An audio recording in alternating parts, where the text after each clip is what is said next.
you go online, how do you share information? Do you hit the retweet button or the share button on WhatsApp very, very quickly? Do you forward the message to your family group, to your community WhatsApp group, your street group? Do you do it without even breathing maybe before you do it? The United Nations, no less than the United Nations, is now asking you to take a moment, to pause, take a breath, before you share information in a bid to stop the spread of disinformation. Melissa Fleming is the United Nations Under-Secretary General for Global Communications. My great pleasure to tell you that she's on your screen now. Ma'am, good afternoon to you. Thank you so much for your time. Why is this important? Why are you as the United Nations tackling disinformation? Well, it's important because misinformation is harming lives. I mean, it's even killing people. People who believe in miracle cures and all kinds of conspiracies about vaccines, for example, are being led down the wrong avenue towards their own health and the health of their communities. So we've studied psychology. We've studied how information travels on the internet.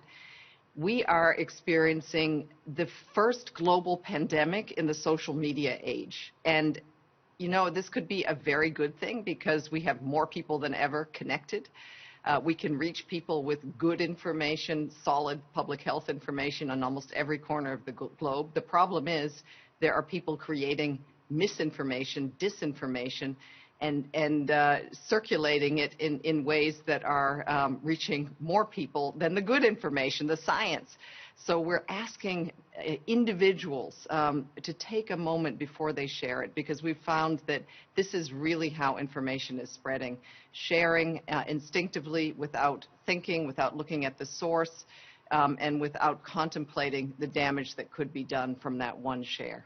It's so interesting because you come across something that shocks you or interests you and you think, I must share this with the people that I care for. I must share it, you know, with my wife, or I must share it with my parents or the people I live with on my street. And that's instinctive. It's actually almost an act of care. What you're suggesting is it actually may be more caring to take that breath. It is more caring to take that breath, and it's true. We do understand that people are feeling very fearful, you know, rightly so. This is a deadly pandemic, and people are really looking for answers. The problem is, and what we're trying to make people aware of, is those answers are not necessarily what you're finding in your social media feed. That many of those pieces of information are actually wrong, and they're actually dangerous. So that was, if you do care about the people you could potentially share with, do take a moment to really reflect on what the source of that information is, whether it is true, and you know, don't share it if you have any kind of concerns that it might not be accurate. In some cases, you can measure the spread of misinformation or disinformation. So here in South Africa, we've seen xenophobic campaigns on Twitter. People have been able to go and measure the impact of that. They can look at the retweets. They can see to an extent who's doing it. But WhatsApp is completely different, and WhatsApp is very, very popular. Everyone has WhatsApp. You don't actually know what's going on WhatsApp groups. That makes it very difficult to monitor any misinformation. It's true. It's not just WhatsApp. It's also Facebook groups. It's very difficult to get into them. That's the nature of them, that they're private.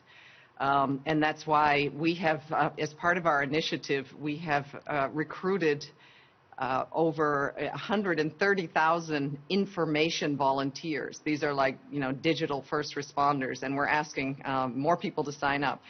And what we're asking people to do is just with the knowledge that we could broadcast all we want from UN headquarters in New York, where I am now, but where information is traveling is in these, very closed private groups. So if we have people, the more educated people are about misinformation, the less we think that this bad information will travel. And also the more we provide good science-based content that is optimized for social media, and we ask this to be shared, and we work with the platforms who are promoting our good content, the more we believe our science-based information will bubble to the top and into people's feeds. But it's a tough battle because of the way social media works and information travels in this age.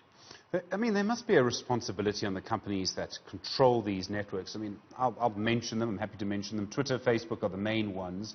We've seen sort of vague attempts, but they aren't rare. I mean, Mark Zuckerberg can't claim that he's really trying. Do you think that they have a responsibility to do more than they're doing at the moment? Absolutely. I think it has been, we've known it for some time. We've been working on climate action and other issues where hate speech, prevention of genocide, where hateful information traveling on social media platforms has really damaged lives.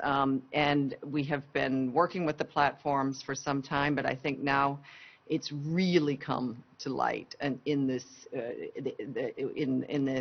COVID-19 era, that the algorithms on these platforms that are popularizing really, dangerous content over science-based content has to stop. And the platforms, to their credit, have now really started to take action to flag or even ban bad information, dangerous and public health information.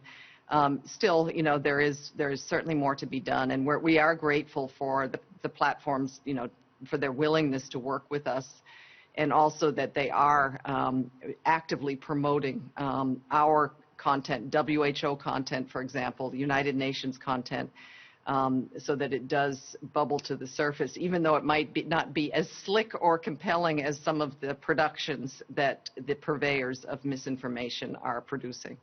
I mean, someone is making a lot of money out of misinformation, and in a way, this is kind of something that maybe the United Nations is the only body that can deal with it because of the way that this information moves across borders.